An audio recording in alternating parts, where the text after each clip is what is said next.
ولقد أرسلنا نوحا إلى قومه إني لكم نذير مبين ألا تعبدوا إلا الله إني أخاف عليكم عذاب يوم أليم. السلام عليكم ورحمة الله وبركاته. الحمد لله رب العالمين، نحمده ونستعينه ونستغفره ونعوذ بالله من شرور أنفسنا ومن سيئات أعمالنا، إنه من يهده الله فلا مضل له ومن يضلل فلا هادي له. أشهد أن لا إله إلا الله وأشهد أن محمدا عبده ورسوله وخليله وصفيه لا نبي ولا رسول بعد ثم أما بعد. Alhamdulillah, puji syukur kita panjatkan kepada Allah Subhanahu wa taala. Sore hari ini dipertemukan kita kembali di majlis Tafaqquh Fiddin di rumah Allah Subhanahu wa taala dalam rangka untuk melanjutkan kajian kitab Sahih Al-Bukhari. Semoga Allah Subhanahu wa taala senantiasa memberikan keistiqomahan dan semangat untuk senantiasa bertalabul ilmi. Pembahasan kita masih dalam kitabul ilmi, dalam kitab Sahih Bukhari, kitabul ilmi, kitab yang ketiga, hadis nomor 74, bab yang ke-16. قال الإمام البخاري رحمه الله تعالى: باب ما ذكر في ذهاب موسى عليه السلام في البحر إلى الخضر عليهما السلام وقوله تعالى: هل أتبعك على أن تعلمني الآية. طيب، من سيقرأ؟ ada yang baca?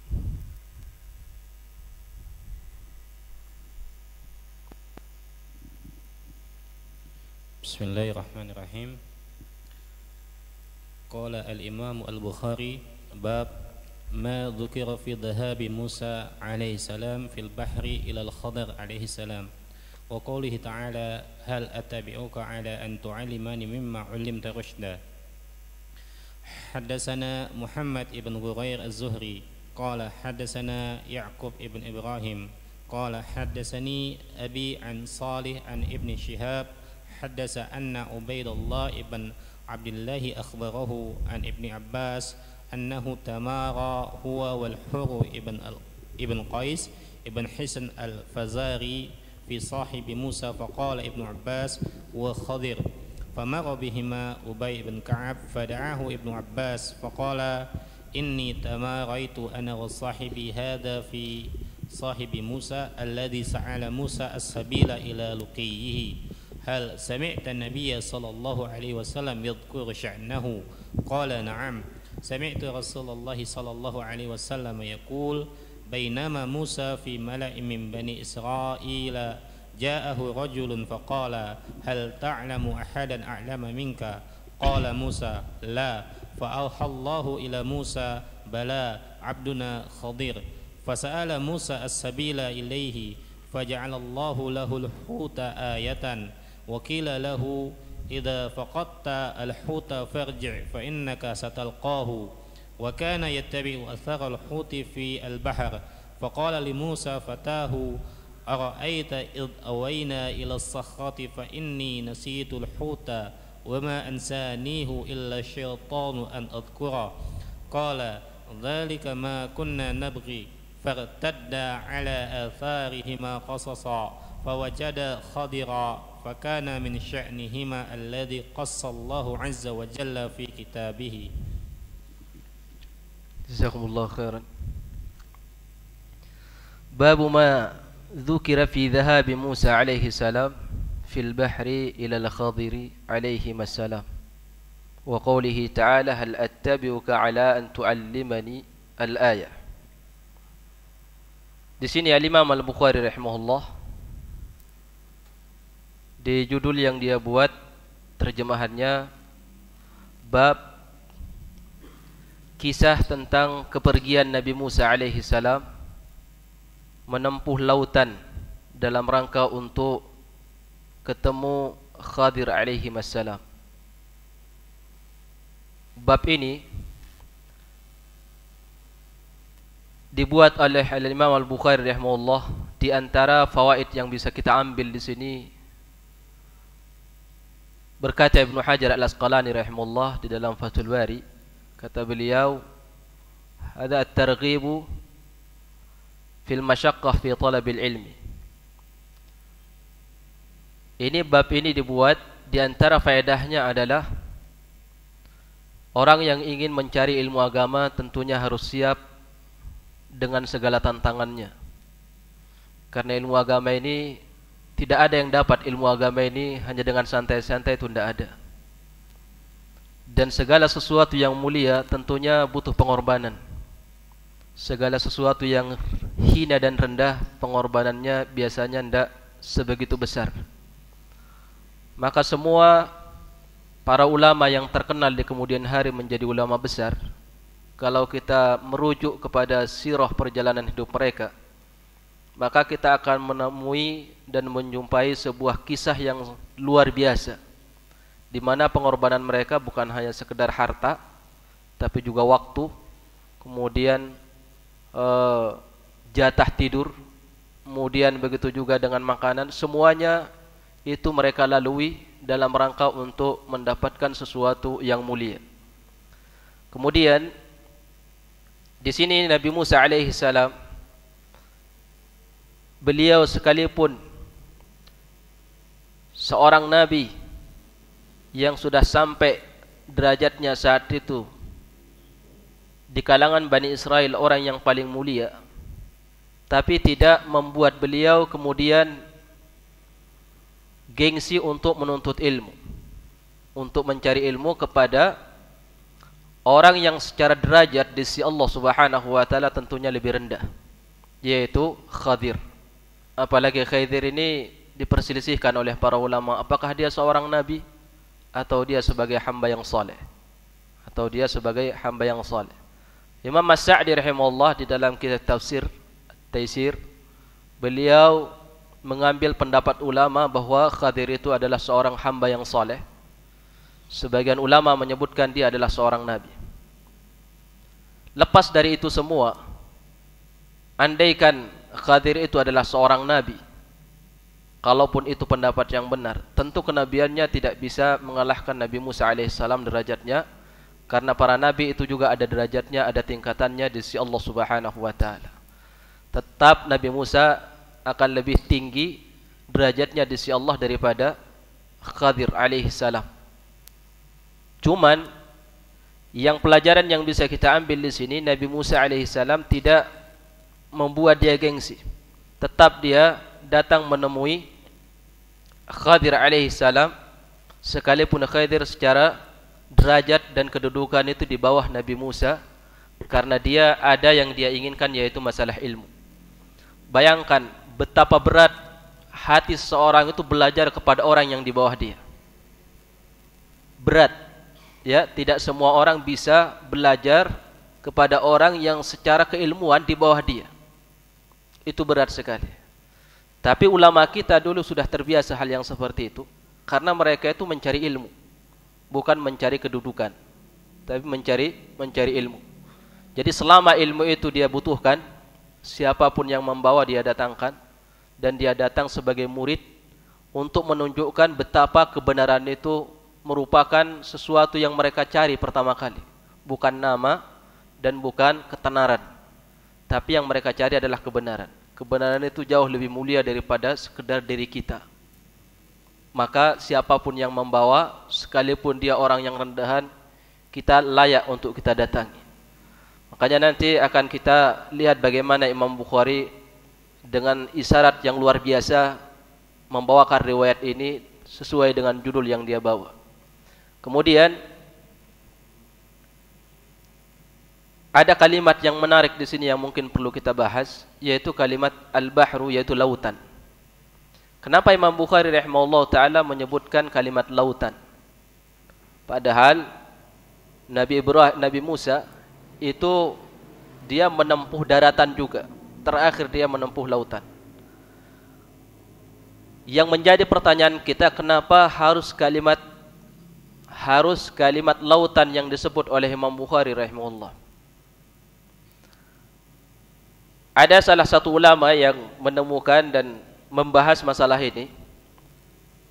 Dia menyebutkan bahwa kalimat lautan itu di benak orang Arab adalah sesuatu yang menakutkan. Lautan itu bagi orang Arab itu adalah sesuatu yang menakutkan karena mereka jarang hidup di lautan, mereka hidup di padang pasir. Sehingga melihat lautan mereka luar biasa. Takutnya minta ampun. Makanya ketika ada seorang ulama yang ingin belajar bahasa kepada seorang ahli, dia tanya. Ketika dia bertanya kepada guru, saya ingin belajar kitab Sibawai. Kitab Sibawai, masalah nahu. Ya, masalah nahu. Kata gurunya, apakah kamu sudah pernah melewati lautan? Artinya apa? Artinya lautan itu sesuatu yang menakutkan. Kalau kamu sudah pernah melewati lautan, berarti kamu sudah siap dengan segala konsekuensi. Ya, tantangannya luar biasa. Rasa takut yang menghantui hati kamu itu luar biasa kalau orang sudah melewati lautan. Begitu juga maksudnya kalau kamu ingin belajar kitab Sibawai, itu ibarat kamu berada di tengah samudra. Suatu yang dalam, butuh sebuah perjuangan untuk mendalami kitab Sibawai. Maka di sini Al-Imam Al-Bukhari rahimahullah, kata ulama tersebut, ingin menyampaikan kepada kita rahasia dari penyebutan kalimat Al-Bahru, bahwa orang yang sudah punya niat ingin menuntut ilmu syar'i, maka tidak ada yang perlu dikhawatirkan di masa depan. Tidak perlu ada yang dikhawatirkan jalan. Sesuatu yang terlintas membuat kita khawatir apabila belajar ilmu agama, maka itu ditabrak semuanya. Allah yang akan menjamin dan Allah yang akan mengurus itu semuanya. Dan ini subhanallah, ya, materi ini, judul ini kalau kita bawa ke masa kita saat ini, mungkin lebih tepatnya untuk kita bahas khusus kepada para orang tua. Orang tua sekarang ini dihantui hati-hati mereka dengan apa? Masa depan anaknya, masalah dunia. Sehingga tidak sedikit orang tua yang mengarahkan anaknya ke ilmu dunia, itu bukan masalah apa, semuanya rahasianya satu, khawatir masa depan anaknya itu tidak ada jaminan, yaitu tidak ada jaminan masalah dunia. Sehingga anak-anak yang cerdas itu diarahkan ke kedokteran, anak-anak yang ini semuanya ke dunia, yang dimana semuanya materi yang mereka pelajari itu menjanjikan untuk masa depan anak mereka. Kenapa mereka mengarahkan ke situ semua? Itu karena kekhawatiran. Kalau belajar ilmu agama, apa yang diharapkan? Mau jadi apa? Apa yang mau dimakan? Nah, ini yang menghantui kebanyakan orang tua. Maka Imam Bukhari berpesan lewat rahasia dengan isyarat yang sangat lembut, yaitu kalimat Al-Bahru. Nabi Musa menempuh lautan. Artinya dalam rangka untuk mendapatkan ilmu dari Nabi Khidir, beliau siap menempuh sesuatu perjalanan yang menakutkan, yaitu lautan. Artinya tidak perlu takut sekalipun lautan yang menakutkan yang kita tempuh untuk mendapat keridhaan Allah Subhanahu wa taala, Allah yang akan menjaga. Nah, bagi orang tua yang masih ragu dengan mengarahkan anaknya ke keilmuan ilmu agama, itu seharusnya dihilangkan rasa takut itu dan optimis dengan jaminan dari Allah Subhanahu wa taala, karena sampai detik ini tidak ada orang yang alim faham ilmu agama itu tersia-sia, kemudian sia-sia hidupnya. Coba saya tanya, kita dengan umur kita sampai saat ini, pernah tidak mendengar ada orang yang nyesal kenapa dari dulu saya serius nuntut ilmu agama maksudnya? Ada enggak? Enggak ada. Ya, justru rata-rata orang yang serius menuntut ilmu itu bersyukur. Tapi kebalikannya, banyak orang yang menghabiskan umurnya untuk mendapatkan dunia, kemudian dunia itu sudah dia raih dan dia dapatkan. Itu banyak yang menyesal. Kebalikannya, fakta sudah membuktikan kepada kita semuanya, tapi tetap saja orang tua untuk anaknya generasi yang akan datang ini masih dihantui rasa takut. Rasa rasa takut, takut kehilangan dunia. Padahal orang yang sudah mendalami dunia ini, yang sudah mendapatkan dunia itu, menyesal semuanya rata-rata. Intinya tidak ada orang alim menyesal kenapa dia nuntut ilmu agama, itu tidak ada. Hai kebalikannya, banyak pemilik harta menyesal. Mau dikemanakan harta ini? Tidak bisa membuat dia bahagia dan tidak bisa membuat ketenangan di dalam rumah tangganya. Justru sebaliknya. Maka sekali lagi, kita sebagai orang tua yang sudah dikaruniai anak oleh Allah Subhanahu wa taala titipan, Imam Bukhari berpesan kepada kita semuanya untuk jangan terlalu takut dengan masa depan anak kalian. Allah Subhanahu wa taala yang menjamin itu semua masalah dunia. Di sini Imam Al-Bukhari mengeluarkan kisah riwayat dari gurunya Muhammad ibn Ghurair Az-Zuhri. Qala haddatsana Muhammad ibn Ghurair Az-Zuhri Al-Madani. Beliau ini Muhammad ibn Ghurair meriwayatkan dari Ya'qub ibn Ibrahim. Posisi dia ini sama sebenarnya secara nasab, sama-sama keturunan atau cucu daripada Ibrahim bin Abdurrahman ibnu Auf. Ibrahim bin Abdurrahman ibnu Auf. Karena Muhammad ibnu Ghurair nama kakeknya adalah Al-Walid, nama kakek kedua adalah Ibrahim, yaitu anak daripada Abdurrahman bin Auf. Kemudian gurunya yang di atasnya itu Ya'qub bin Ibrahim. Kakek beliau yang kedua itu namanya Sa'ad. Yang pertama namanya Sa'ad, kakek beliau yang pertama. Kakek yang kedua yaitu Ibrahim tadi. Jadi Muhammad sama Ya'qub ini ketemu di kakek yang kedua, yaitu anak dari Abdurrahman ibnu Auf. Makanya mereka berdua disebut Az-Zuhri karena dari suku Zuhrah Al-Madani, berasal dari Madinah. Muhammad ibnu Ghurair ini satu lettingan sama Imam Bukhari rahimahullah, tapi secara umur beliau secara umur sebenarnya Imam Bukhari lebih di atas dia secara keilmuan. Ya, Muhammad ibnu Ghurair ini jauh di bawah Imam Bukhari rahimahullah secara keilmuan.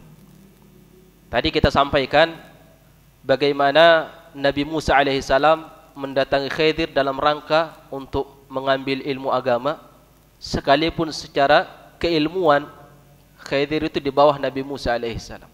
Tapi ilmu yang akan dia ambil itu tidak ada pada Nabi Musa alaihissalam, terpaksa dia harus datangi Khidir sebagaimana perintah Allah Subhanahu wa taala. Al-Imam Bukhari dia keluarkan riwayatin dari gurunya Muhammad ibnu Ghurair, ibnu Walid, ibnu Ibrahim, ibnu Abdurrahman, ibnu Auf Al-Madani. Kemudian beliau meriwayatkan dari Ya'qub ibnu Ibrahim. Ini perawi hadisnya semuanya dari Madinah, Al-Madaniyun. Ya'qub ibnu Ibrahim Al-Madani hidup di zamannya Imam Asy-Syafi'i rahimahullah. Meriwayatkan sendiri dari bapaknya, haddatsani Abi Ibrahim ibnu Sa'd ibnu Ibrahim ibnu Abdurrahman ibnu Auf an Saleh ibnu Kaisan. Ini Saleh ibnu Kaisan an Ibn Syihab.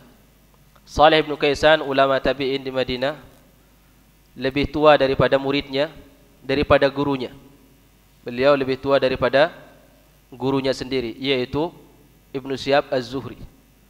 Ibnu Syihab ini adalah dulu mantan muridnya, kemudian sekarang di kemudian hari menjadi gurunya sendiri.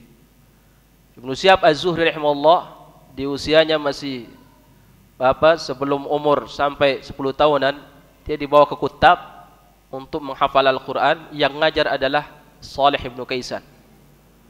Selesai dia menghafal Al-Quran, kemudian dia keliling cari ilmu hadis, cari hadis Nabi SAW.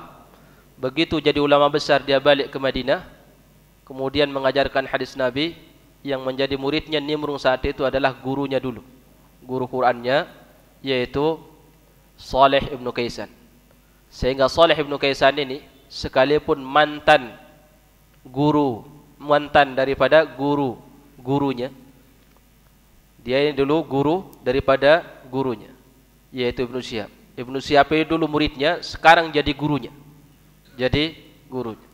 Karena ilmunya sudah mengalahkan dia. ilmu muridnya mengalahkan ilmu gurunya, sehingga dia tidak gengsi kemudian belajar ilmu agama kepada mantan muridnya.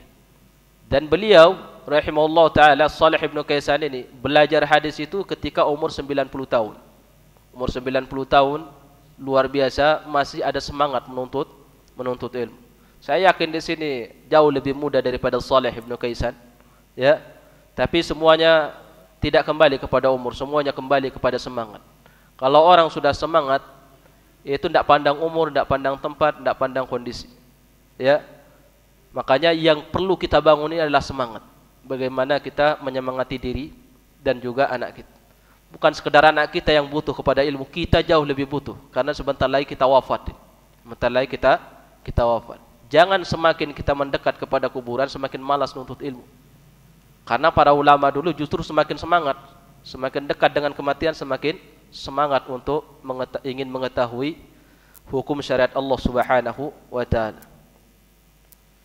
Salih ibn Kaysan sama gurunya Ibn Syihab Az-Zuhri, semuanya berasal dari Madinah. Haddathahu anna Ubaidullah ibn Abdullah ini ibn Utbah al-A'ma, Ubaidullah al-A'ma, ulama besar ahli hadis di Madinah. Beliau terkenal dengan si buta. Beliau buta, tidak bisa melihat, tapi menjadi ulama besar. Ya, semua itu adalah hujjah bahwa ilmu ini kita dapatkan bukan dengan hasil kehebatan kita, tapi semua semata-mata pemberian dari Allah Subhanahu wa ta'ala. Qala akhbarahu an Ibn Abbas annahu tamara huwa wal Hurr ibn Qais fi Hisn al-Fazari ibn Hisn al-Fazari fi sahib Musa, faqala Ibn Abbas huwa Khadir, famarra bihima Ubay ibn Ka'b, fada'ahu Ibn Abbas. Di sini diceritakan oleh Ibnu Abbas kepada Ubaidullah bin Abdullah bin Utbah bahwa kata Ibnu Abbas, aku pernah suatu hari berdebat sama Al-Hurr ibn Qais ibn Hisn al-Fazari. Ini sahabat. Hurr ibn Qais ini sahabat, Ibnu Abbas juga sahabat. Debat tentang siapa? Diskusi masalah Khadir. Dia bilang fi sahibi Musa, tentang orang yang ditemui oleh Musa, yang dikisahkan oleh Allah dalam surah Al-Kahfi. Siapakah orang yang ditemui oleh Musa itu? Siapa namanya? Kata Ibnu Abbas, Khadir. Kata Hurr ibn Qais, tidak, orang lain. Kenapa mereka berselisih pendapat? Karena di dalam Al-Quran tidak disebutkan siapa namanya. Ibnu Abbas dia tahu, cuman dia tidak yakin sumbernya dari mana. Dia tidak yakin sumbernya dari mana. Mungkin dia dengar-dengar, cuman dia ingin meyakinkan, dia tidak tahu dari mana sumber sebenarnya. Khadir. Kata Ibn Abbas, Khadir. Kata Hurr ibn Qais, bukan, orang lain. Padahal ini sama-sama sahabat. Sama-sama sahabat. Di saat mereka lagi debat seperti itu, tiba-tiba lewatlah Ubay bin Ka'ab, juga sahabat Nabi SAW.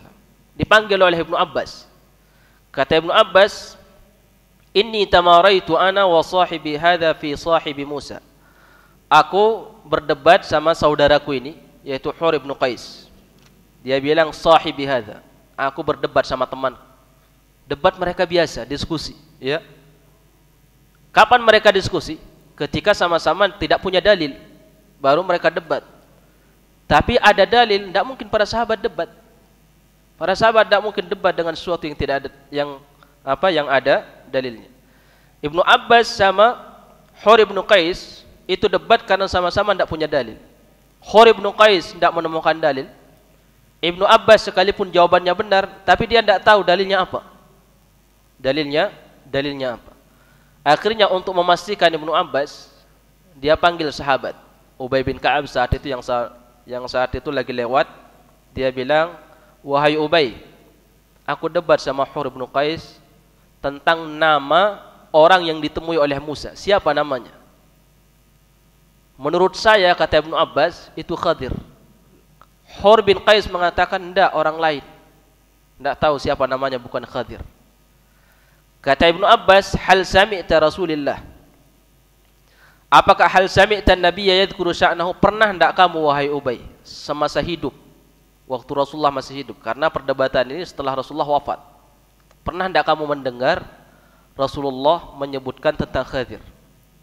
Akhirnya karena ini Ubay bin Ka'ab pernah mendengar, maka dia mengatakan kepada Ibnu Abbas, "Na'am, sami'tu Rasulullah sallallahu alaihi wasallam yaqulu bainama Musa fi mala'in min bani Israil ja'ahu rajulun."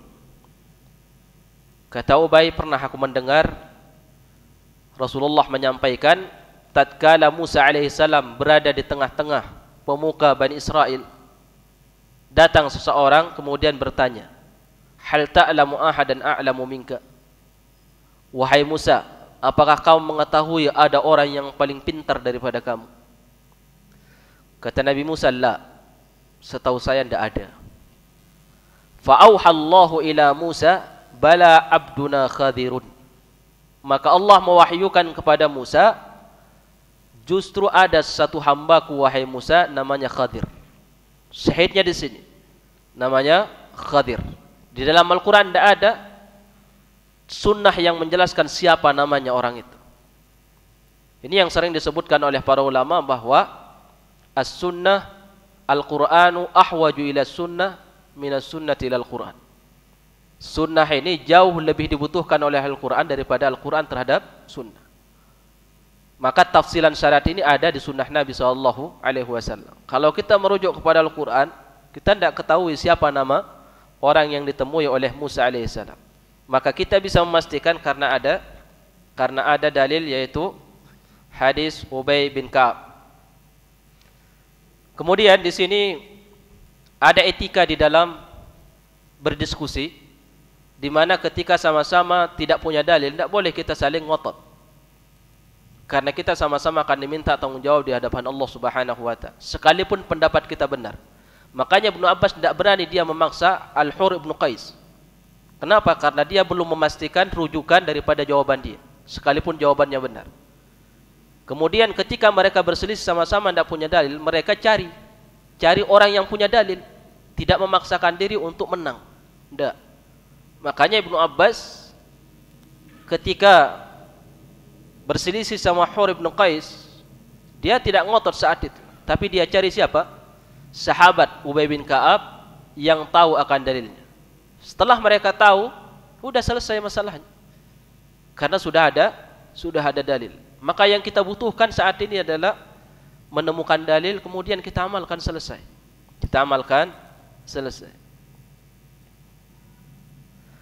Fasa'ala Musa as-sabila ilaihi faja'ala Allahu lahu al-huta ayatan wa qila lahu idza faqadta al-huta farji fa innaka satalqah.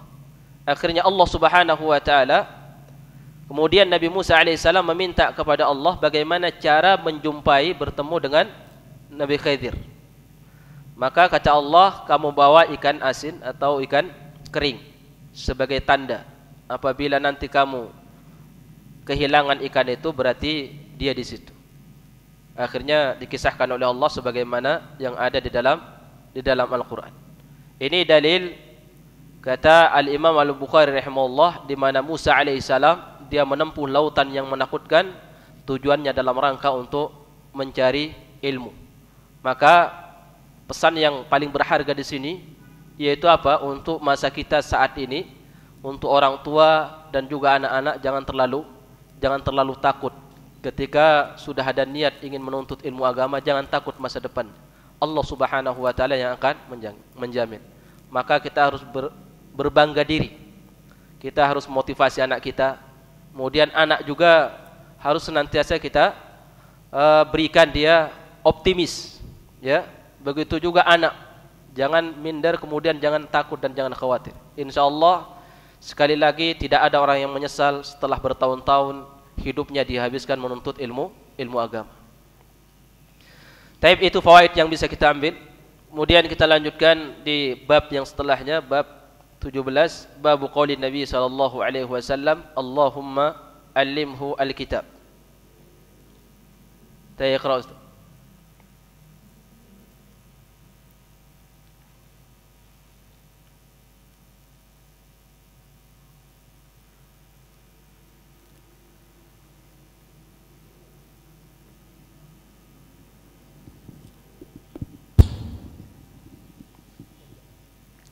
Bismillahirrahmanirrahim. Qala al-Bukhari rahimahullahu ta'ala bab qaulin Nabi sallallahu alaihi wasallam Allahumma 'allimhu al-kitab. Qala haddatsana Abu Ma'mar qala haddatsana Abdul Warith qala haddatsana Khalid an Ikrimah an Ibni Abbas radhiyallahu an qala dammani Rasulullah sallallahu alaihi wasallam wa qala Allahumma 'allimhu al-kitab. Qala al-Imam al-Bukhari rahimahullah bab qaulin Nabi sallallahu alaihi wasallam Allahumma 'allimhu al-kitab. Bab sabda Nabi sallallahu alaihi wasallam, ya Allah, ajarkan dia Alkitab, yaitu Al-Quran. Bab ini dibuat oleh Imam Al-Bukhari rahimahullah adalah potongan doa Nabi sallallahu alaihi wasallam untuk Abdullah bin Abbas. Jadi ini lafaz hadis Nabi sallallahu alaihi wasallam. Sekali lagi Imam Bukhari banyak menjadikan judul di dalam kitab sahihnya, yaitu wahyu Allah Subhanahu wa taala, baik Al-Quran atau hadis Nabi, karena Imam Bukhari kata ulama sangat cinta sama wahyu Allah Subhanahu wa taala. Qala haddatsana Abu Ma'mar. Abu Ma'mar nama aslinya adalah Abdullah ibnu Amr. Beliau ulama Basrah, hidup di zaman Imam Ahmad rahimahullah, sering dikenal dengan Abu Ma'mar. Dan beliau ini salah satu ulama yang hidup di zaman Imam Ahmad, yang juga hidup di zaman fitnah ketika semua ulama Ahlus Sunnah wal Jamaah diminta untuk menyatakan Al-Quran itu makhluk. Dan beliau salah satu orangnya yang terpaksa mengatakan Al-Quran itu makhluk. Tapi beliau setelah kejadian itu beliau menyesal, dan beliau iri sama orang yang mengatakan Al-Quran kalamullah. Beliau iri sama Imam Ahmad rahimahullah karena melihat Imam Ahmad kuat di dalam menerima ujian, sementara dia sendiri itu menyesali dirinya, dan dia kemudian menganggap dirinya telah melakukan sebuah perbuatan yang salah, sehingga dia menyesal dengan kejadian itu. Kenapa dia tidak berani mengatakan Al-Quran kalamullah? Akhirnya setelah kejadian itu beliau menyesal terus. Makanya Imam Ahmad rahimahullah ta'ala menyebutkan, andaikan saya mengambil hadis dari orang yang mengatakan Al-Quran itu makhluk, maka mungkin saya hanya mengambil dari dua orang. Satu Abu Ma'mar, yang kedua adalah Abu Quraib. Katanya kenapa alasannya? Karena Abu Ma'mar setelah dia terpaksa mengatakan Al-Quran makhluk, setelah itu dia menyesal. Dan dia sangat senang dengan Imam Ahmad karena berani mengatakan Al-Quran kalamullah. Nah, seperti itulah para ulama dulu. Ketika dia melihat dirinya salah, ya dia akui dirinya salah. Jangan kemudian ketika ada saudara kita yang terang-terangan menyuarakan kebenaran, kemudian kita bertentangan dengan dia jawaban kita, akhirnya kita tidak mendukung dia. Para ulama dulu tidak seperti itu, karena mereka lebih cinta kebenaran daripada hanya kepada pribadi seseorang. Kebenaran yang kita cari dan kebenaran yang kita cintai, karena kebenaran ini adalah sesuatu yang mahal dan mulia. Makanya siapa yang diberi taufik oleh Allah Subhanahu wa taala, dia tidak akan melihat kepada pribadi, dia akan melihat kebenaran yang disampaikan oleh seseorang. Abu Ma'mar Abdullah ibn Amr al-Basri rahimahullah qala haddatsana Abdul Waris ibn Sa'id al-Basri. Beliau juga ulama Basrah, beliau ulama besar, hidup di zamannya Sufyan ibn Uyainah rahimahullah. Qala haddatsana Khalid ibn Mihran. Khalid juga orang Basrah, dikenal dengan Khalid al-Hadza. Beliau ulama tabi'in, hidup di zaman Hisham ibn Urwah rahimahullah ta'ala. Qala an Ikrimah al-Qurashi al-Madani. Abu Abdullah Ikrimah bekas budak Abdullah bin Abbas. Dia sendiri meriwayatkan dari Abdullah bin Abbas radhiyallahu anhu.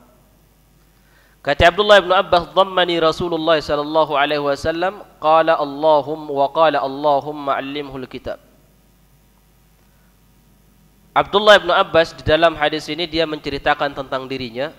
Suatu hari pernah Nabi SAW itu pernah memeluk saya, kemudian sambil mendoakan, ya Allah, ajarkan dia tentang Alkitab, yaitu Allah diminta oleh Nabi SAW supaya membuat Abdullah bin Abbas itu faqih terhadap tafsir Al-Quran. Maka doa itu dikabulkan oleh Allah Subhanahu wa taala.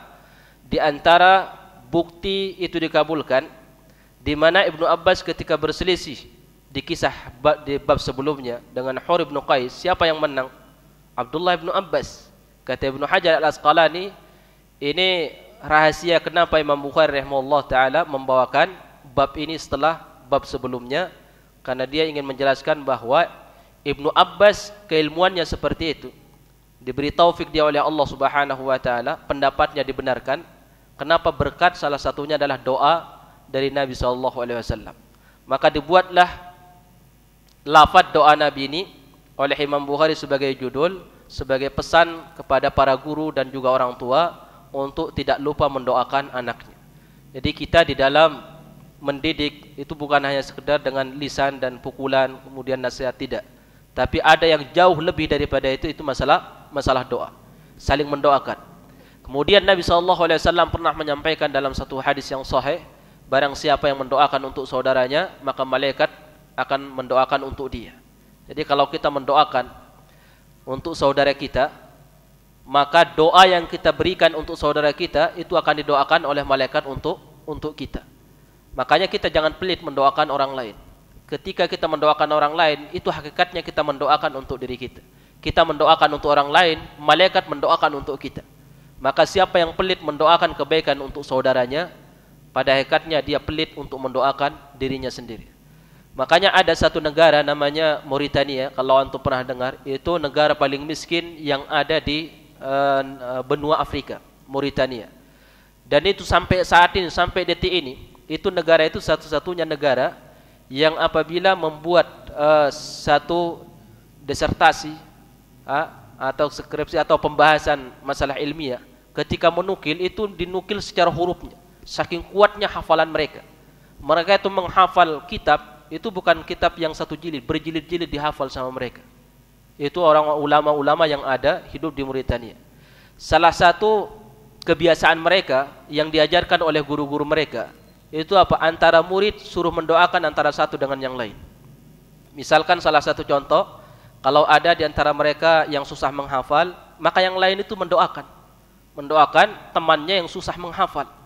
Jadi diajarkan mereka itu perhatian sama temannya, bukan hanya sekedar memberikan memberikan sesuatu yang sifatnya kelihatan zahir, tapi sesuatu yang sifatnya rahasia hubungan dengan Allah Subhanahu wa taala. Itu diajarkan oleh guru mereka, sehingga mereka tertarbiyah seperti itu. Melihat saudaranya lambat memahami, dia berdoa kepada Allah Subhanahu wa taala. Sehingga ketika dia misalkan memanjatkan doa kepada Allah, ya Allah, mudahkan saudaraku untuk cepat memahami bab ini misalkan. Apa kata malaikat? Walaka mithluhu. Doanya, hadisnya seperti itu. Malaikat mendoakan justru untuk kamu, kamu mendoakan untuk saudaramu, malaikat mendoakan untuk kamu. Jadi semua doa yang kita berikan kepada orang lain itu akan diberikan kepada kita oleh Allah lewat malaikat. Ya.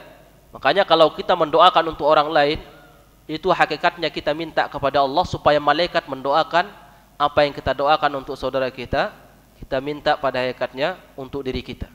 Maka itu salah satu pentarbiyahan yang dilakukan oleh ulama Mauritania, mentarbiyah murid-murid mereka untuk saling mendoakan antara satu dengan yang lain. Kita sekarang ini mana ada, ya, kita sendiri ini terkadang lupa dengan saudara kita. Padahal doa itu adalah senjata yang paling tajam. Bahkan kita juga sama anak didik kita, kemudian anak kita sendiri jarang mendoakan. Yang ada adalah main mulut, ya, main omongan terus, main omongan. Padahal kata Nabi, ad-du'a usilahul mu'min.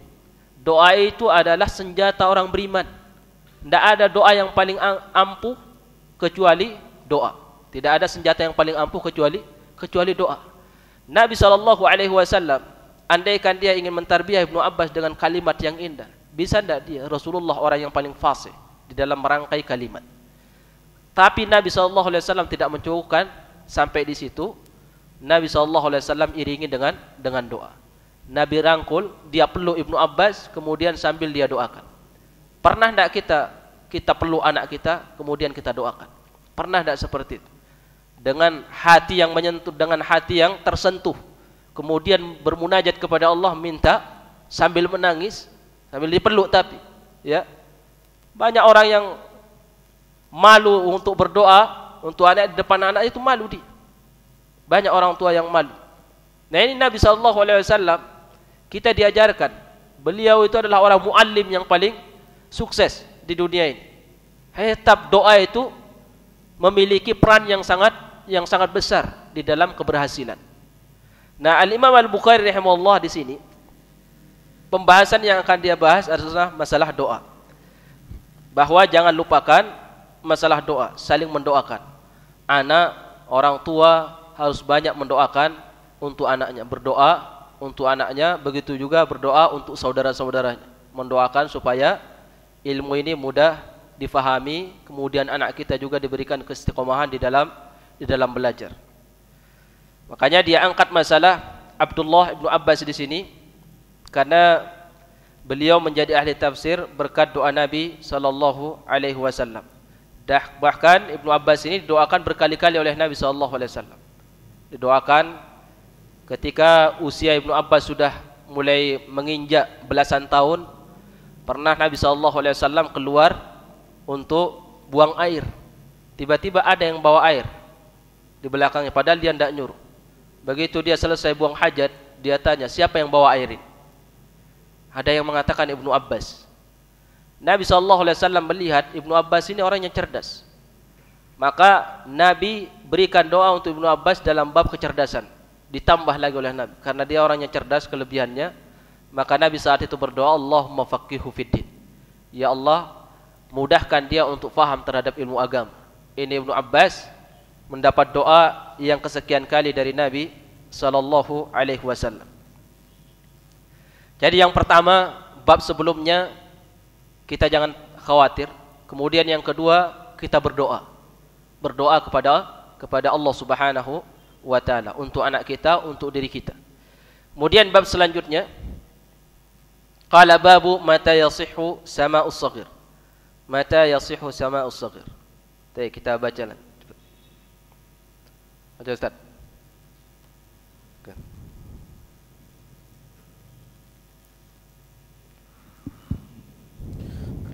Qala al-Imam al-Bukhari bab mata yasihhu sama'.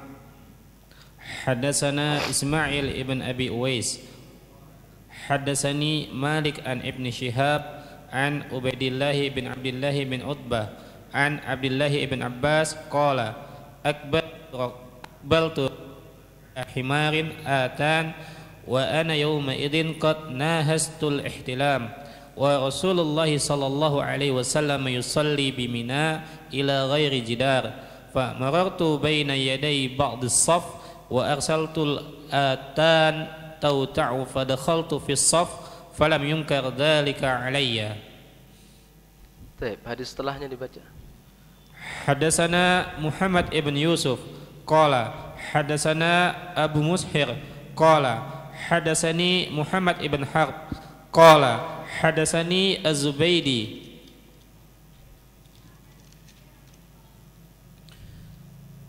an Az-Zuhri an Mahmud ibn Arabi' qala aqaltu minan nabiy sallallahu alaihi wasallam majjan fi wajhi wa ana ibnu khamsi sinin min dalwin. Bab 18. Qala al-Imam al-Bukhari rahimahullah babu mata yasihhu sama'us shaghir. Terjemahannya, kapankah pendengaran? Ini di sini bukan sekedar pendengaran ya. Kapankah seorang anak bisa diterima hadisnya? Kapankah seorang anak bisa diterima hadisnya? Yang pertama yang akan dibahas oleh Imam Bukhari rahimahullah taala di sini, beliau menyikapi perselisihan yang terjadi antara Imam Ahmad sama Yahya ibnu Ma'in. Jadi Yahya ibnu Ma'in rahimahullah taala mengatakan kalau seorang anak mendengar hadis di umur sebelum 15 tahun, ya sebelum 15 tahun, kemudian dia sampaikan nanti setelah dewasa tidak boleh diterima karena batasan orang harus dewasa kata beliau. Jadi Ibnu Ma'in mengatakan harus dewasa. Kemudian Imam Ahmad mengatakan justru at-tamyiz, yang penting dia memahami apa yang dia dengar.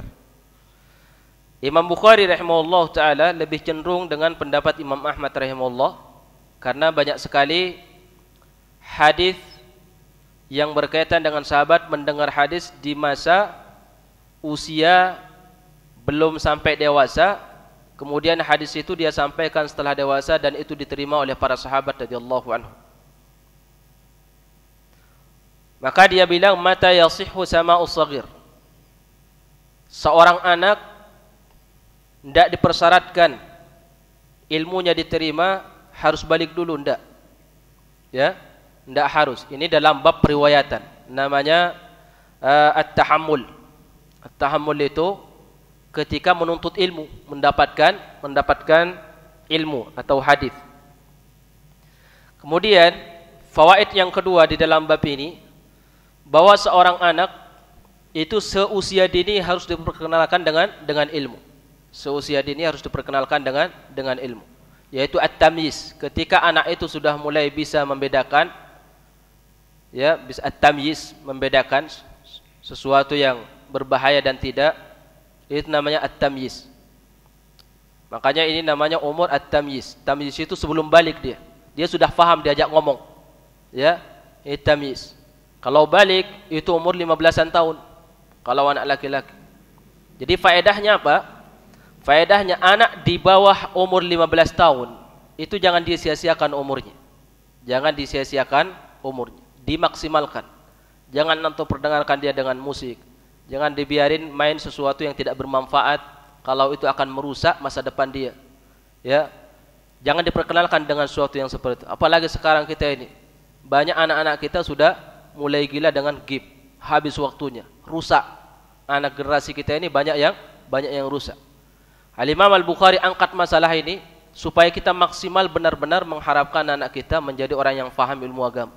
Itu seusia dini. Seusia dini. Yahya ibnu Ma'in di dalam riwayat menyebutkan bahwa alasan beliau kenapa harus balik, karena alasannya Ibnu Umar itu ditolak ikut perang Badar karena umurnya saat itu masih 14 tahun. Diizinkan ikut perang ketika di perang Uhud, umurnya sudah 15 tahun. Ibnu Hajar bilang di dalam Fathul Bari, masalah perang sama masalah menuntut ilmu itu beda. Kalau perang memang dibutuhkan kekuatan, maka kekuatan itu kapan muncul? Di saat umur orang itu sudah balik. Tapi kalau masalah menuntut ilmu, intinya pemahaman. Anak itu paham sudah dibawa dia ke majelis ilmu. Makanya kebiasaan ulama ketika anak mereka sudah mulai 6 tahun, 7 tahun, itu sudah dibawa ke majelis ilmu. Dan mereka itu tidak mau memperdengarkan anak-anak mereka dengan sesuatu yang ingin merusak. Ya, merusak memori mereka, diantaranya adalah musik. Makanya dikisahkan ada seorang Arab Badui ketika ingin melakukan safar ke satu tempat, kemudian ingin melewati satu perkampungan di malam hari. Dari kejauhan dia dengar suara musik. Akhirnya dia bawa lari lagi anaknya.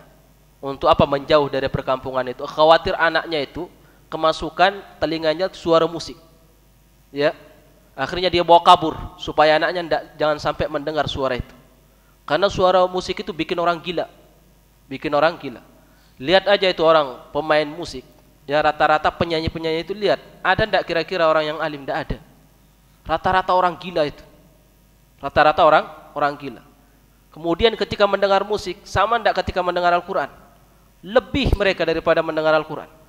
Sampai bulunya merinding, naik, menangis, kemudian tersentuh hatinya. Itu bahayanya musik. Makanya musik itu diharamkan dalam bab itunya. Membahayakan. Dan tidak ada orang yang senang musik-musikan kemudian jadi orang alim, itu tidak ada. Makanya wajar kalau para ulama mengharamkan masalah musik. Maka anak kita jangan dianggap gampang. Oh, ini kan masih belum dewasa, gampang nanti diarahkan. Jangan digampangkan. Usia emas anak-anak itu usia belasan tahun. Sebelum belasan tahun juga dijaga. Di sini Al-Imam Al-Bukhari rahimahullah taala membawakan dua riwayat, yaitu kisah Ibnu Abbas sama Mahmud Ibnu Rabi. Ibnu Abbas dia keluarkan riwayatnya, qala haddatsana Ismail ibnu Abi Uwais, ini keponakan daripada Imam Malik. Ismail ibnu Abi Uwais Al-Madani, qala haddatsani Malik ibnu Anas, an Ibnu Syihab Az-Zuhri, Muhammad ibnu Muslim Az-Zuhri, an Ubaidillah ibnu Abdullah ibnu Utbah, ini Al-A'ma yang tadi sudah kita sebutkan, beliau ulama tabi'in di Madinah, murid daripada Abdullah bin Abbas. Kata Abdullah bin Abbas, aqbaltu rakiban ala himarin atan. Aku datang menggunakan keledai atan, keledai betina. Wa ana yauma idzin qad nahaztul ihtilam. Aku saat itu sudah mendekati usia balik. Ihtilam itu usia balik, mimpi basah maksudnya. Karena Ibnu Abbas ketika Rasulullah wafat, saat Rasulullah wafat umurnya sekitar 13-an tahun. Sekitar 13-an tahun. Makanya dia bilang saat itu, kisah ini katanya terjadi saat saya mendekati usia balik. Kapan dia sampaikan? Setelah dia dewasa. Sementara hadis ini dia dengar sebelum dia balik, sebelum umurnya sampai 15 tahun. Ini dalil Imam Bukhari rahimahullah, bahwa seorang anak sudah tepat dibawa ke majelis ilmu itu sebelum balik. Jangan nunggu waktu balik. Ya, sebelum balik sudah bisa. Dan itu sudah adat kebiasaan para ulama dulu, membawa anak-anak mereka hadir ke tengah majelis ilmu. Anak itu sekalipun dia tidak tunduk, kemudian tidak khusyuk mendengar, sambil main-main, beda dengan kita. Kita tunduk khusyuk, terkadang itu apa yang disampaikan hilang. Ya, beda sama anak-anak. Anak-anak itu di main-mainnya itu sambil menghafal dia. Dan itu sesuatu yang tidak bisa kita pungkiri memang. Ya, karena ingatan mereka luar biasa. Makanya jangan dianggap gampang anak-anak itu mendengar sesuatu yang diharamkan, jangan, masih kecil. Melihat sesuatu yang haram masih kecil, memakan sesuatu yang haram masih kecil, jangan. Karena anak itu jauh lebih kuat menyimpan ketimbang kita. Di sini Ibnu Abbas dibawakan kisahnya. Kata beliau, qad nahaztul ihtilam. Aku saat itu sudah mendekati usia balik. Rasulullah saat itu salat di Mina, kemudian aku lewat di depan sop makmum maksudnya. Wa arsaltul atana tarta, kemudian aku tinggalkan keledaiku itu makan sendirian, makan rumput maksudnya, cari makan. Wa dakhaltu saffa falam yunkir dzalika alayya ahad. Kemudian aku masuk saf, ikut salat, dan tidak ada satupun sahabat yang mengingkari. Jadi boleh kita lewat di belakang, di depan saf makmum. Yang dilarang adalah depan imam ketika salat berjamaah. Jadi kalau salat sendirian tidak boleh kita lewat di depan orang yang salat. Makanya dibutuhkan kita diperintahkan untuk adanya sutrah, yaitu pembatas supaya nanti ada orang yang lewat di depan kita, boleh kita cegah. Tidak boleh kita izinkan. Nah, di sini Ibnu Abbas tidak menyebutkan berapa umurnya saat itu. Padahal dia sudah mengisahkan kisah ini dan diambil oleh para ulama hadisnya itu setelah dia dewasa. Padahal dia dapatkan ilmu ini sebelum dia balik. Pembahasannya Imam Bukhari ingin menjelaskan bahwa anak kita sebelum balik sudah boleh dibawa ke tempat majelis ilmu. Dan kalau ilmu yang dia dapatkan sebelum balik dia sampaikan di usia dewasa, nanti boleh diterima. Kemudian hadis yang kedua, haddatsani Muhammad ibnu Yusuf. Ini Muhammad ibnu Yusuf Al-Bikandi, kenal dengan Al-Bikandi Al-Bukhari. Beliau dari Bukhara, satu tempat dengan Imam Bukhari rahimahullah. Dan beliau satu lettingan sama Imam Ahmad rahimahullah. Qala haddatsana Abu Mushir. Abu Mushir ini satu lettingan sama Muhammad ibnu Yusuf. Dalam mustalah hadis ini namanya riwayatul aqran. Jadi teman mengambil ilmu dari temannya sendiri, belajar sama teman sendiri. Ulama dulu saling belajar antara satu dengan yang lain, saling mengambil ilmu. Sehingga ilmu itu mulia saat itu. Karena tidak ada orang melihat figur, bukan kepribadian dilihat, tapi ilmu yang dibawa.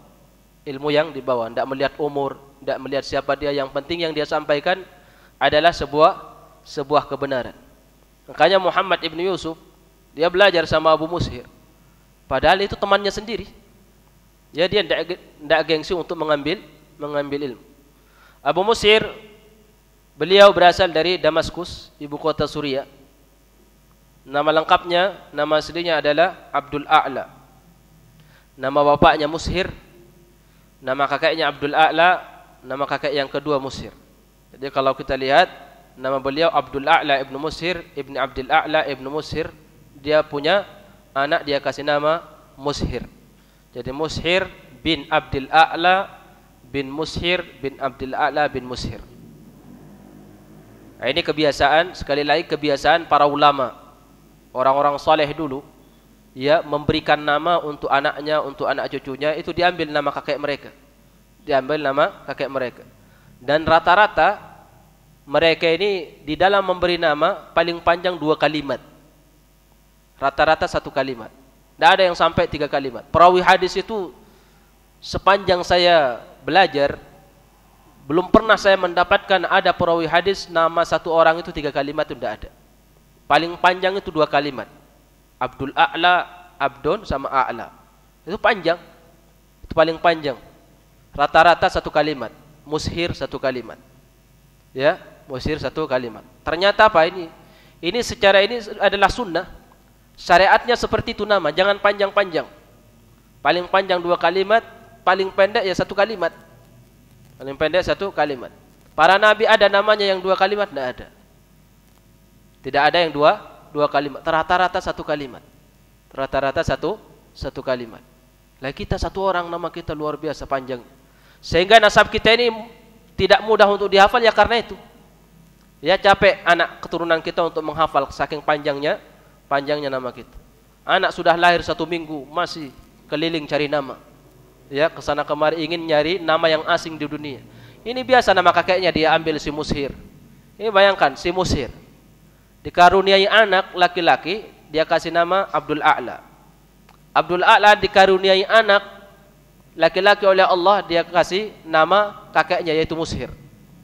Mushir ini kemudian dikaruniai anak laki-laki, dia kasih nama Abdul A'la, nama kakeknya diambil. Dia dikaruniai anak laki-laki, dia kasih nama Mushir. Sehingga terkenallah dia dengan Abu Mushir. Abu Mushir namanya Abdul A'la. Ya, Mushir Abdul A'la bin Mushir bin Abdul A'la ibn Mushir. Abu Mushir. Gampang. Ya, tinggal urutan keberapa. Kalau semua namanya asing-asing susah untuk dihafal. Sehingga wajar kalau kita, apa antum tidak sedih? Kalau andai kan dipanjangkan umur antum oleh Allah suatu saat sampai 120 tahun misalkan. Sampai antum ketemu sama cucu antum yang keempat. Misalkan ke bawah, keempat. Ketika ditanya, cucu itu siapa nama kakek kamu yang keempat misalkan. Ada kita maksudnya. Dia tidak tahu nama kita. Sedih tidak kita? Ya sedih. Kitanya yang sedih, kalau dia enjoy saja. Cuman kita yang sedih. Masa cucu saya tidak tahu siapa nama kakek dia yang keempat. Kita sedih. Makanya kita diajarkan di dalam syariat untuk menghafal nasab. Nasab itu penting. Apa di antara fawaidnya menghafal nasab? Tidak mudah orang itu bermusuhan. Makanya Ibnu Abbas dalam Adabul Mufrad diriwayatkan oleh Imam Bukhari rahimahullah, kata Ibnu Abbas, pelajari nasab kalian. Karena berapa banyak orang yang terjadi persengketaan, percekcokan, ingin tengkar, melihat nasabnya ternyata masih 1 keturunan, 1 nasab, sehingga mikir dia untuk cekcok. Ini kan masih saudara saya, masih 1 nasab sama saya, ketemu di kakek kedua, ketemu di kakek ketiga, ketemu di kakek keempat. Lah kalau kita tengkar sama saudara kita yang mungkin ketemu sama dia, kita sama dia hanya di kakek yang kedua, padahal masih saudara. Karena kita tidak tahu bahwa dia adalah saudara kita, ketemu di kakek kedua, akhirnya mudah kita untuk bentrok sama dia. Nah, makanya itulah rahasianya kenapa disyariatkan kita untuk menjaga nasab. Dengan cara apa? Ditelusuri nasab itu siapa. Makanya mulai besok ditelusuri nasabnya. Mungkin kita keturunannya Rasulullah, ya. Jadi keturunan habaib Rasulullah. Cuman carinya di mana? Antum tidak ada nasabnya, tidak dijaga, tidak dicatat. Tapi takut-takutnya juga keturunannya kemana itu, ke Abu Jahal ya. Nah, takut juga gitu kalau ditelusuri, takutnya bukan ke Rasul. Kalau Rasul ke sini kita lewat sini. Udah di stop sudah di sini, tidak mau. Jangan sampai ditelusuri. Yang jelas sekali lagi nasab itu penting, dan nama itu sunnahnya adalah satu kalimat atau paling panjang dua kalimat. Itulah Abu Mushir, namanya, nama lengkapnya Abdul A'la ibnu Mushir ibnu Abdul A'la ibnu Mushir Abu Mushir ad-Dimashqi rahimahullah. Beliau hidup di zaman Imam Ahmad. Qala haddatsani Muhammad ibnu Harbin, beliau al-Himas, dari Himas, hidup di zamannya Imam Syafi'i rahimahullah. Haddatsani Az-Zubaydi, Az-Zubaydi juga dari Himas, daerah Syam. Nama beliau Muhammad ibn Walid, terkenal dengan Az-Zubaydi. Ini salah satu murid besarnya Imam Az-Zuhri, dikenal dengan Az-Zubaydi. Ya, di Imam Az-Zuhri itu banyak murid-murid handalannya, murid-murid yang hebatnya, Sufyan Ats-Tsauri, kemudian Sufyan ibn Uyainah, Al-Imam Malik, kemudian Az-Zubaydi, Syuaib, ya, Uqail. Itu orang-orang hebat. Kita kalau belajar hadis itu tidak asing lagi dengan nama itu. Mereka orang-orang besar itu adalah murid-murid daripada Imam Az-Zuhri rahimahullah. Qala Az-Zuhri an Mahmud ibn Rabi. Mahmud ibn Rabi ini sahabat termasuk dengan sigharus sahabah, karena beliau sempat ketemu Nabi di usia beliau masih kecil, saat itu belum dewasa. Maka dia cerita di sini. Qala aqaltu minan Nabi sallallahu alaihi wasallam majjatan majjaha fi wajhi. Aqaltu itu artinya aku masih ingat, ya. Minan Nabi sallallahu alaihi wasallam majjatan, semburan Rasulullah, majjaha yang dia semburkan, fi wajhi, ke wajahku. Jadi suatu hari Nabi masuk ke perkampungan mereka, ke perkampungan Mahmud ibn Rabi. Kemudian Rasulullah minum di situ, di sumur. Beliau ambil air, kemudian dia minum. Kemudian setelah dia minum, dia kumur-kumur, kemudian dia semburin ke wajahnya Mahmud ibn Rabi. Kata Mahmud ibn Rabi, wa ana ibnu khamsina sinin min dalwin. Saat itu umurku 5 tahun. Saat itu umurnya 5 tahun. Ini Mahmud ibn Rabi ini, dia menyebutkan umurnya 5 tahun. Kisah ini dia sampaikan dan dia ingat di saat dia sudah dewasa, dia sampaikan. Dan diambil oleh para ulama. Makanya rata-rata ulama menyebutkan anak itu umur 5 tahun, umur 5 tahun sudah layak dibawa ke majelis ilmu, umur 5 tahun.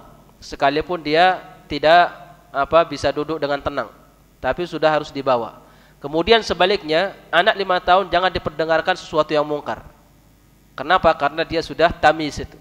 Dia sudah berbahaya kalau sudah mendengar sesuatu yang mungkar. Begitu juga jangan diperlihatkan sesuatu yang mungkar. Sudah mulai dilatih di umur seperti itu. Justru diarahkan dengan sesuatu yang syar'i. Mahmud ibn Rabi, kisah beliau ini dijadikan sandaran oleh para ulama bahwa kapan anak itu sudah layak dibawa ke majelis ilmu, ketika umur 5 tahun. Ketika umur 5 tahun. Nah, kalau kita hadir umur 50 tahun sudah ke majelis, ya, apa yang lengket? Tidak ada yang lengket. Waktu masuk tidak ada, keluar kosong. Sudah tidak ada, kosong lagi. Masuknya tidak ada, keluarnya kosong. Kenapa? Karena otak kita sudah tidak sanggup untuk menghafal. Nah, ini Mahmud ibn Rabi ini cerita semburan Rasulullah. Nabi itu sering dia bercanda dengan anak kecil. Karena Rasulullah luar biasa. Kalau disebut murabbi, dialah murabbi yang hakiki. Nabi SAW. Rasulullah itu melihat para sahabat itu peka dia. Jadi di antara ketika dilihat sirah Nabi SAW di hadis-hadis yang sahih, ya, yang dibawakan oleh Imam Bukhari dan Imam Muslim, itu beliau peka dengan sahabatnya. Jadi diperhatikan, setiap sahabat diperhatikan sifat-sifatnya, satu persatu diperhatikan. Jadi Nabi ketika bermuamalah, dia bermuamalah dengan seorang itu sesuai dengan posisi orang itu. Misalkan kalau orang itu pemalu, maka Nabi SAW juga akan menampakkan sifat malunya. Ketika orang itu senang canda, Nabi sedikit canda dengan orang tersebut. Begitulah Rasulullah SAW. Suatu hari ketika Nabi SAW masuk duduk di rumah Aisyah radhiyallahu anha, kemudian beliau di Bi'ru Aris, ya. Bi'ru Aris itu sumur yang ada di Madinah, di daerah Kuba. Nabi SAW sempat saat itu di situ duduk sendirian, kemudian dia mengulurkan kedua kakinya ke bawah ke dalam sumur itu. Kemudian beliau duduk. Datang Abu Bakar mencari Rasulullah SAW. Kemudian dia minta izin untuk masuk, dia masuk. Abu Bakar duduk di sampingnya, samping sumur Bi'ru Arisid. Kemudian datang Umar, juga duduk di samping kiri Nabi. Kemudian datang Utsman. Nabi saat itu lagi menyingkap sampai tersingkap pahanya saat itu. Kemudian datang Utsman bin Affan minta izin karena sudah tidak ada tempat lagi, akhirnya duduk di depan Rasulullah. Ya, duduk di depan Rasulullah. Begitu Utsman masuk, Nabi SAW langsung menutup pahanya. Dia tutup langsung pahanya. Kemudian setelah majlis itu selesai, ditanya Rasulullah, "Ya Rasulullah, kenapa kamu waktu Abu Bakar masuk kamu tidak tutup paha? Waktu Umar masuk kamu tidak tutup paha. Begitu Utsman yang masuk kamu tutup paha." Apa kata Nabi? "Apakah saya tidak layak untuk malu dari orang yang malaikat aja malu sama dia?" Utsman bin Affan kelebihannya pemalu beliau. Sampai malaikat itu malu sama Utsman, kata Nabi SAW. Makanya karena Utsman itu sifatnya pemalu, Nabi tidak mau menyiksa Utsman. Dalam arti kata apa? Andaikan Nabi menyingkap pahanya, kemudian Utsman datang, Utsman itu orang yang melihat paha itu malu. Nabi tidak kepingin Utsman itu tersiksa melihat Nabi menyingkap pahanya. Makanya Nabi SAW ketika Utsman yang datang, dia tutup pahanya. Ketika Abu Bakar sama Umar yang datang, Nabi tidak menutup pahanya. Karena dia tahu bahwa Abu Bakar sama Umar itu tidak seperti itu dia sifat. Begitulah Nabi SAW.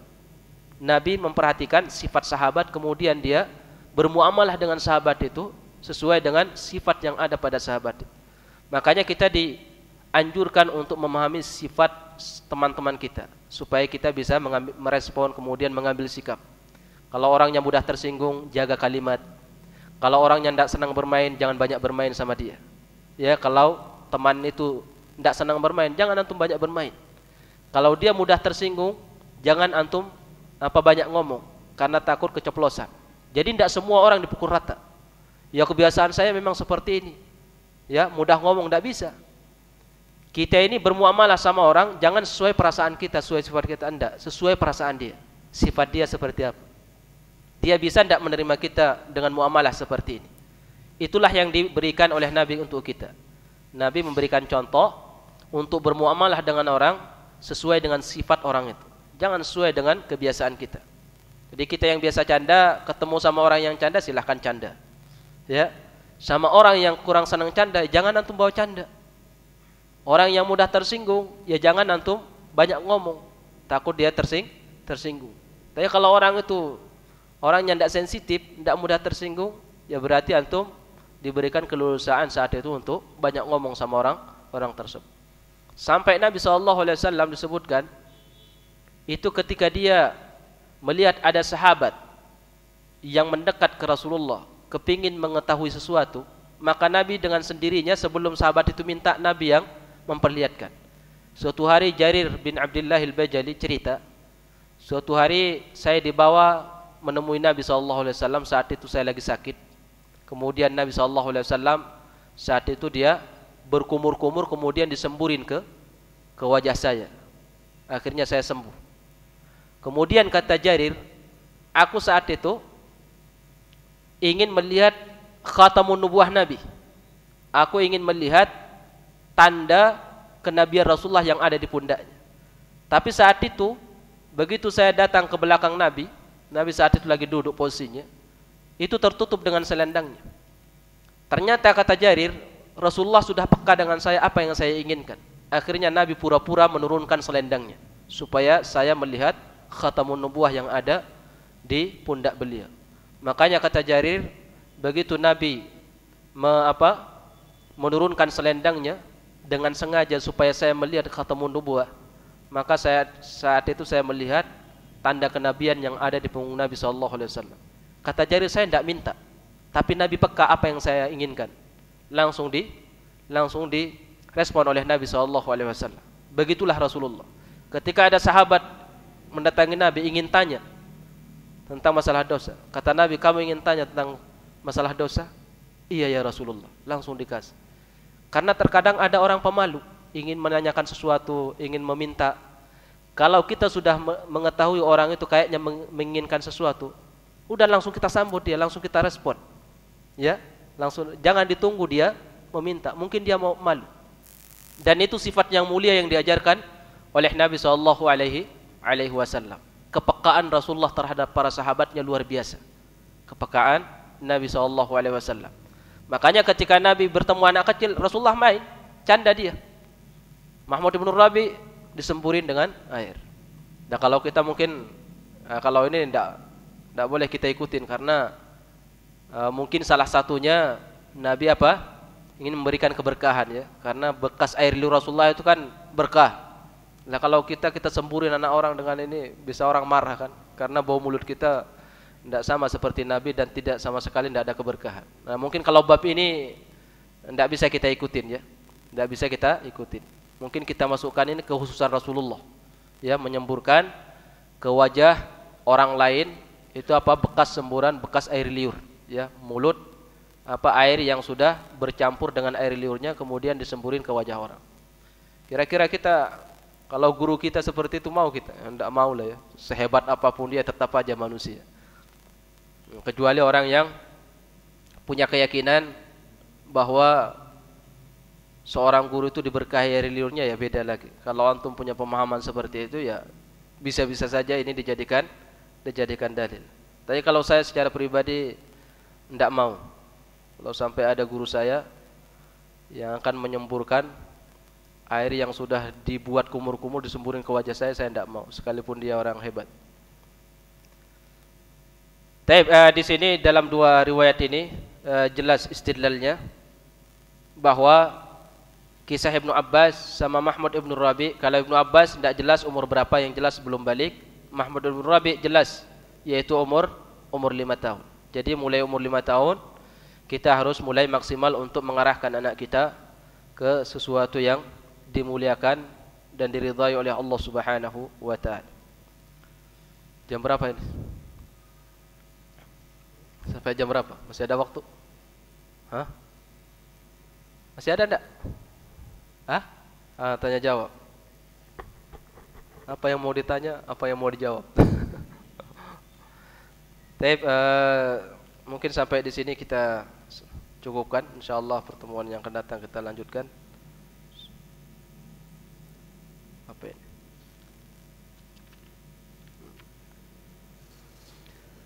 Assalamualaikum warahmatullahi wabarakatuh. Waalaikumsalam warahmatullahi wabarakatuh.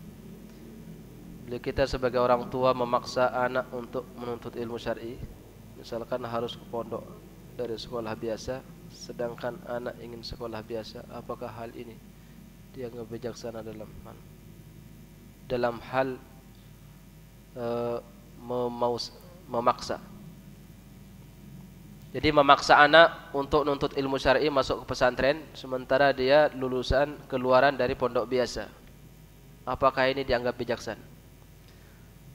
Ini banyak ini bagus pertanyaan ini, karena banyak orang tua memahami seperti ini.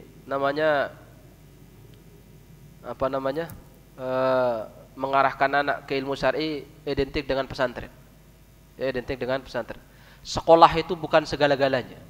Sekolah itu bukan segala, pesantren itu bukan segala-galanya. Sekali lagi pesantren itu hanya ada saat-saat ini aja, zaman-zaman kekinian, ketika tidak ada lagi ulama yang sanggup duduk untuk menerima murid, ya, yang siap mau belajar. Kalau dulu para ulama itu duduk di majelis di masjid-masjid besar, disebut masjid jami, ya, duduk nunggu murid-murid generasi-generasi yang ingin belajar ilmu agama. Lah sekarang di mana? Anak kita mau dibawa kemana? Tidak ada lagi ustadz yang siap duduk seperti itu, tidak ada. Maka dibangunlah pesantren, ya. Jadi pesantren bukan segala-galanya. Jadi anak kita mau masuk pesantren atau tidak, itu bukan itu segala-galanya dan itu bukan ukuran. Itu hanya salah satu dari sekian persen gambaran perhatian kita terhadap anak, ya. Tapi intinya bagaimana setiap hari kita arahkan anak itu kepada ilmu agama, ya, dengan cara apa saja. Mau dimasukkan dengan pesantren, atau mau dibawa dia ke majelis-majelis ilmu, atau setiap hari di rumah kita ajarkan apa dan lain sebagainya. Banyak macam. Pesantren salah satu wasilah. Jadi bukan segala-galanya. Jadi kalau anak ingin misalkan masuk ke sekolah biasa, sekolah umum, ya silahkan. Yang jelas apa? Ilmu agamanya tetap antum arahkan. Tetap antum arahkan, jangan sampai dikalahkan. Dengan cara apa? Pulang dari itu digunakan waktunya untuk belajar ilmu agama. Ini di daerah Jawa Barat ini banyak, masya Allah, daurah-daurah itu banyak, kursus-kursus banyak. Ya, tinggal kita aja itu maksimal apa enggak. Cuman kebanyakan orang tua kan sekarang enggak mau mendidik anak, enggak sabar, sehingga kepingin diserahkan aja ke pesantren gitu ya. Dikirain pesantren sudah segala-galanya. Akhirnya banyak orang tua menilai kalau sudah dimasukkan pesantren, alhamdulillah puas saya sudah puas dari. Belum tentu. Antum masukkan ke pesantren sehebat apapun, kalau antum tidak kontrol anaknya kemudian rusak, tetap aja antum yang disiksa sama Allah pada hari kiamat. Ya, guru itu, pesantren itu hanya sekedar wasilah, ya, untuk membantu antum sekian persen untuk pendidikan ilmu agama anak antum, sekian persen, tidak semuanya. Jadi tetap antum yang akan diminta tanggung jawab di hadapan Allah Subhanahu wa taala. Jadi pesantren sekali lagi itu bukan segala-galanya, maka banyak yang lulusan pesantren juga tidak jadi. Ya, bahkan justru larinya lebih kencang jauh, ya, meninggalkan agama. Justru banyak yang sekolah, lulus dari sekolah biasa, jadi dia kenapa? Karena rajin ikut halaqah. Jawa Barat banyak, masya Allah, luar biasa. jangan balapan di situ ya.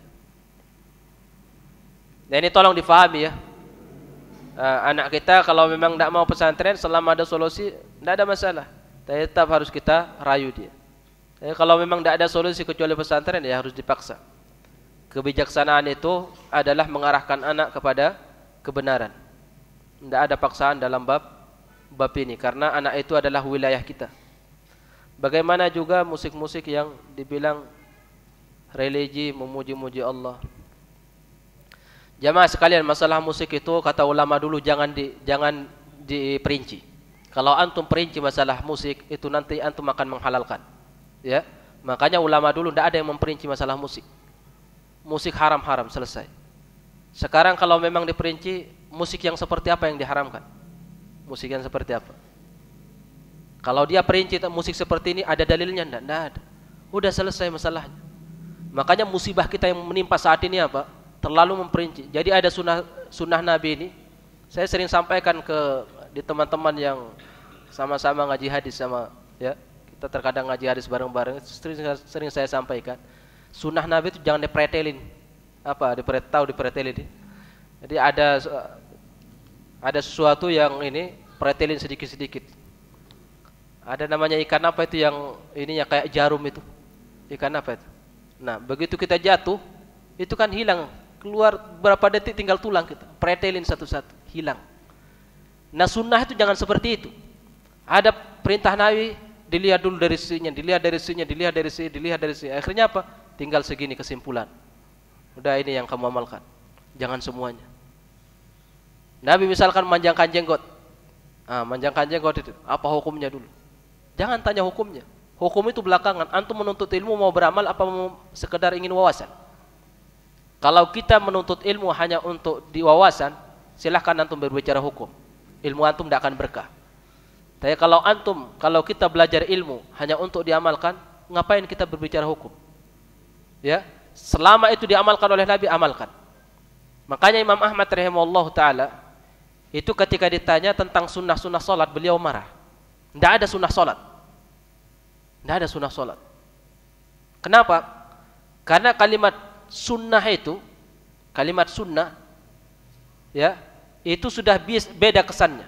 Kalau sudah dibilang, oh ini masuk sunnah salat, ini kewajiban, ini rukun, ini sudah beda. Jadi kata Ibnu Rajab Al-Hambali ketika mengomentari perkataan Imam Ahmad, ketika anda sudah mengatakan ini sunnah salat, itu gerakan itu, amalan itu ketika disebut, oh amalan ini dalam salat sekedar sunnah, itu orang yang mengamalkan seakan-akan itu rendah. Oh kan sunnah. Akhirnya apa? Akhirnya sunnah Nabi itu tidak wibawa lagi. Jadi menganggap syariat Muhammad ini kalau yang wajib-wajib saja, yang sunnah, kalau yang sunnah sedikit pahalanya. Siapa yang bilang sedikit pahalanya? Kalau kita mengamalkan satu perintah yang kita tidak tahu hukumnya, apakah itu wajib apa sunnah, pengaruh tidak sama pahala? Tidak pengaruh. Ya, yang mempengaruhi pahala itu adalah masalah keikhlasan dan dalil. Selama ada perintahnya, udah kita amalkan. Mau perintah itu sifatnya wajib, mau sunnah, ya udah itu masalah belakangan. Yang penting kita beramal, kemudian ingin pahala. Mau sunnah, mau wajib, itu tidak ada hubungannya masalah pahala. Ya, makanya ulama dulu sering mengarahkan jangan sering bicara masalah hukum, tapi bicara masalah dalil. Ada dalilnya amalkan, selama bisa diamalkan. Kecuali kita tidak tahu cara pengamalannya, baru cari perinciannya. Ini hanya sekedar ada Rasulullah melarang misalkan. Akan muncul di satu zaman sekelompok orang dari umatku menghalalkan musik. Kalimat musik ini ditinjau dari usul fikih, ya, ditinjau dari sisi bahasa. Musik itu apa? Ditinjau dari sisi balaghah, ditinjau dari sisinya. Seakan-akan Rasulullah itu berbicara sama orang yang tidak faham. Para sahabat, kenapa para sahabat tidak meninjau?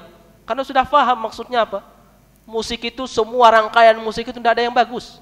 Dari awal sampai akhir itu tidak ada yang bagus. Yang mandang bagus cuma Rhoma Irama, ya, cuma Rhoma Irama yang mandang bagus.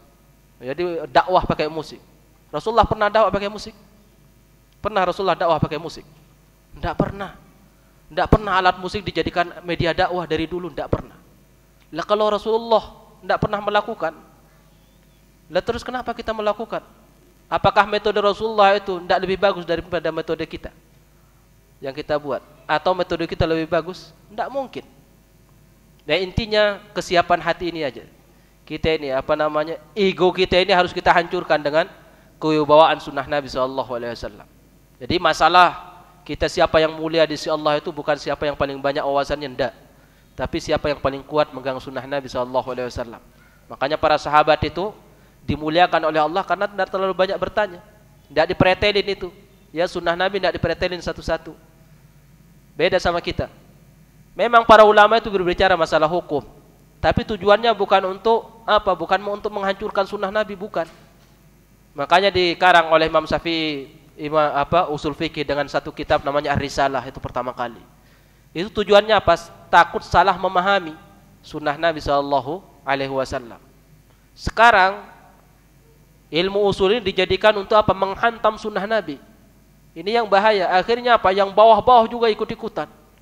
Ada sunnah Nabi, ini kan sunnah, kamu harus tahu ini bahasanya, dari sisi usulnya seperti apa, dari sisi bahasanya, balaghahnya, dari sisi seakan-akan agama ini sulit banget. Ya, Nabi mengatakan ad-dinu yusrun, agama itu mudah. Apa yang disampaikan Nabi mudah difahami, mudah diamalkan. Kok saat ini sulit banget agama yang dipahami, sulit diamalkan? Nabi mengatakan akan ada orang yang menghalalkan musik. Tidak paham kita, masa tidak paham musik seperti apa? Ya musik. Selama kamu bilang itu musik, ya udah haram, jangan diperinci. Maka ulama bilang jangan diperinci. Ya, kalau kita sudah mulai berani memperinci masalah musik, ya udah siap-siap untuk menghalalkan musik itu sendiri. Siapa saja yang berani menghalalkan masalah, pasti dia halalkan masalah musik. Siapa saja, pasti. Karena dia tidak akan mendapatkan yang haramnya di mana? Di mana? Sekedar suara. Antum yang teng-teng suara. Antum dengan nyanyian juga. Dengan mulut, teng-teng. Suara rintik-rintik hujan, musik sama. Akhirnya berarti halal. Udah tidak masalah. Dengan suara hujan juga itu sama dengan suara musik. Intinya sama. Akhirnya hilang hukumnya. Hilanglah sunnah Nabi SAW. Akhirnya sunnah itu berubah jadi bid'ah. Bid'ah berubah jadi sunnah. Nah ini yang ingin kita ingin kita hidupkan kembali.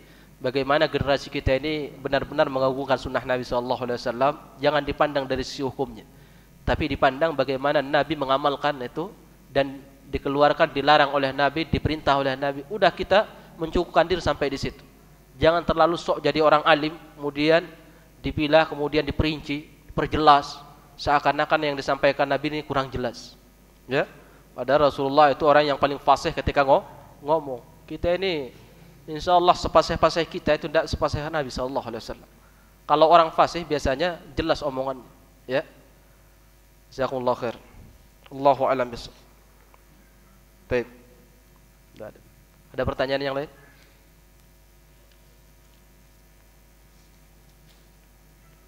Fadhal. Bismillah. Ustadz, saya mau bertanya tentang waqi yang terkait dengan pendidikan anak.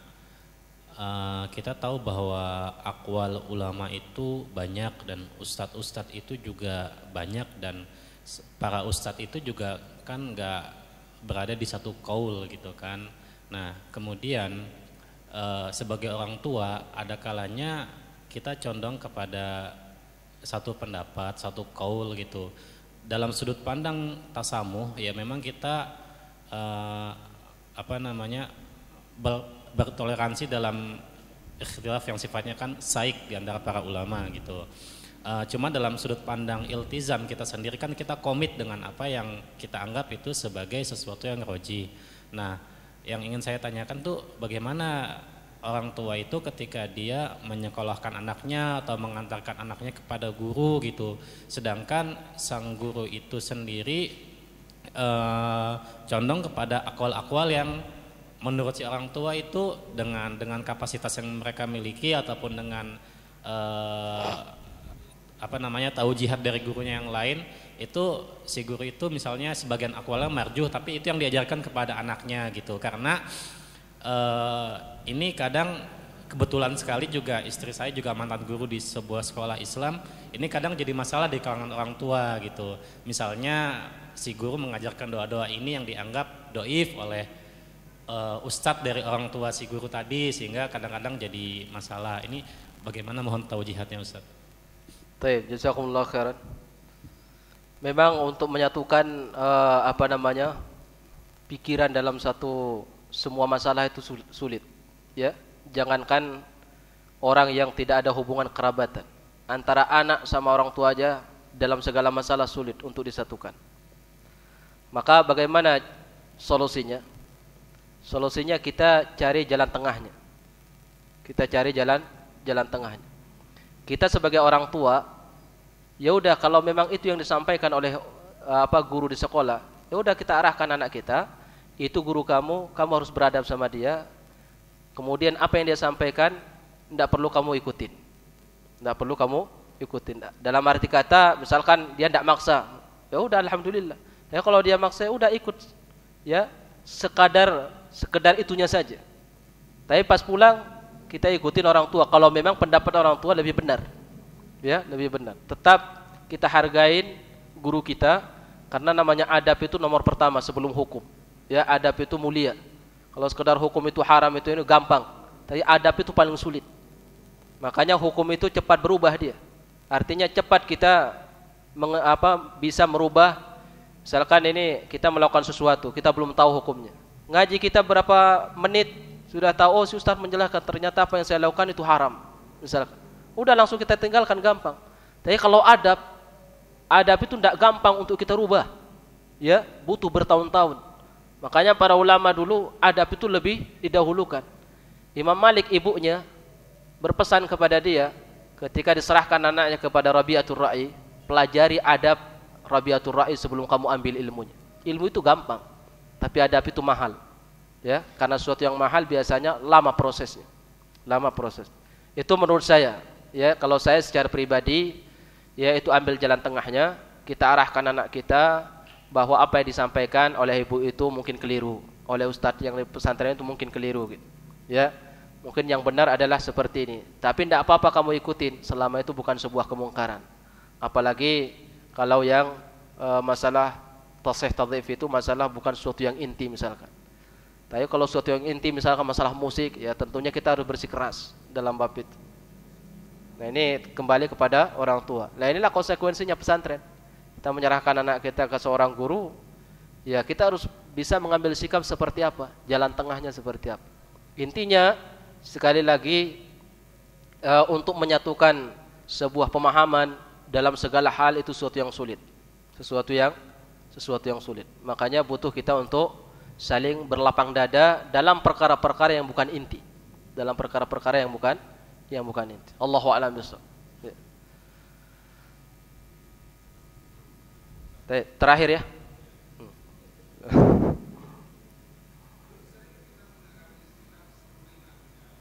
Surah Nabi Daud, iya.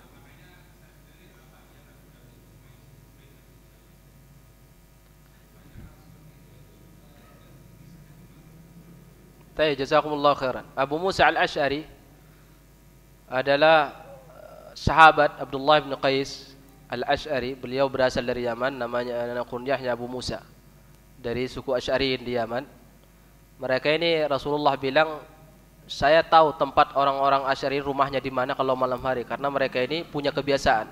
Jadi suku Asy'ariyin ini mereka punya kebiasaan kalau malam hari itu qiyamul lail rata-rata mereka.